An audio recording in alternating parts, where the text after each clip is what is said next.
here's some more solo drills you can do. I've been thinking about drills a lot in the sense that drills can be broken down into a few different categories. So, I mean, there's solo drills, there's partner drills, there's drills for specific katas and stuff like that. But then there are also drills for, I guess, body alignment, and my instructor calls it mindfulness drills, right? So we'll be releasing a lot of ground movements, and that's kind of more mindfulness drills as well.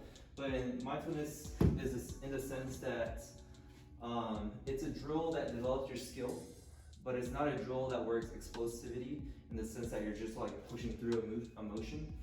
But this kind of helps your sensitivity in the sense that you're creating correct alignment and correct structures as you're doing this. So all I'm gonna do is imagine like you're doing a rising block here, and this thing's cutting down straight center. So you kind of have to get your body off center to bring it to this side here. So I create a hook, and I bring my body off center to the other side, and I kind of pass it along. And I'm making sure my structure, my elbow doesn't leave or doesn't collapse here and then I push it off. If I do that, it's gonna fall off. But if I maintain a solid structure here, notice how I'm kind of rounding out my body, like my rising block here, or I kind of do a round block to this side here. And this hook here, my palm facing away, catches the bow. So I'm going from outside to inside here. Notice how my body kind of rounds out and it actually goes in a circle and spirals this way as I do that. So this is kind of like an easy way to get the motion. Of course, you can do this in the air. You can do outside to inside here as you're catching, and my legs kind of assisting the movement of my hands here. And then over time, if you have a belt or a barbell at home, you do it weighted, right?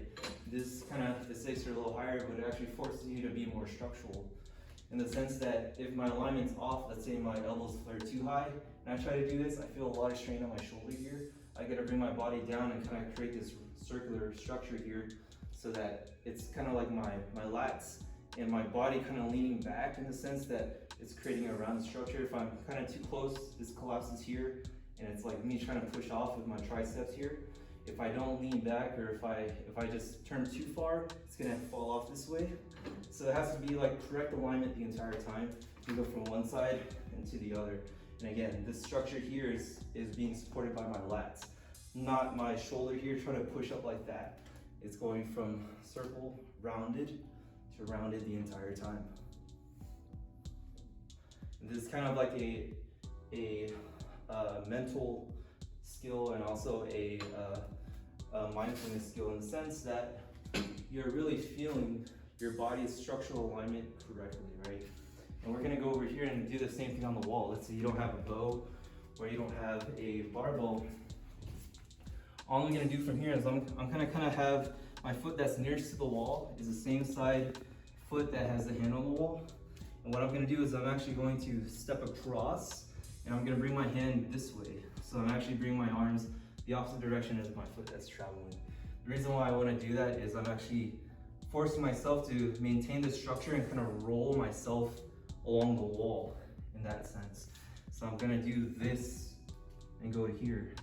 I have this cross up here, I'm holding myself up with my hand here, but I'm not overextending like that. And I'm definitely not collapsing my structure where the shoulder has a lot of strain. So I'm just going enough to here where I still feel that same thing that I did with the barbell. I feel lat engagement, I'm leaning in, I'm not super collapsed, and I'm gonna bring this across like a round block here. And the same thing happens here. It's a rounded structure this way. My body kind of leans in. If I take my front foot out, I'm holding myself up, kind of like you're holding a plank on the ground. But my palm's facing me on this one. As I step across, my palm faces away, and I'm kind of holding myself up here. Palm face towards, and step back. Step across, palm face away. Palm face towards, palm face away. Now with the wall, you can go up and down on this one too, rather than just side to side. So you go work on your high block here. I squat down so that I could actually push my body down as I roll my hand towards the wall. So there's tension here, kind of doing my rising block here. And I could do my downward round block as I go into the wall this way. But notice here, I'm not doing that. I'm not collapsing myself in. I'm maintaining the structure, kind of essentially leaning my body weight into there. Down and up, down and up, and just making sure there's this rounded space here. As I do that, you can help yourself as you go into your shikodashi and your different stances. You can start moving around that way too. Notice how this space is always occupied by my structure. It's never collapsing. And as you do that with the person, you're feeling that round block, your middle block, your high blocks here. It's creating a solid structure that you can crash in or receive an attack, stuff like that.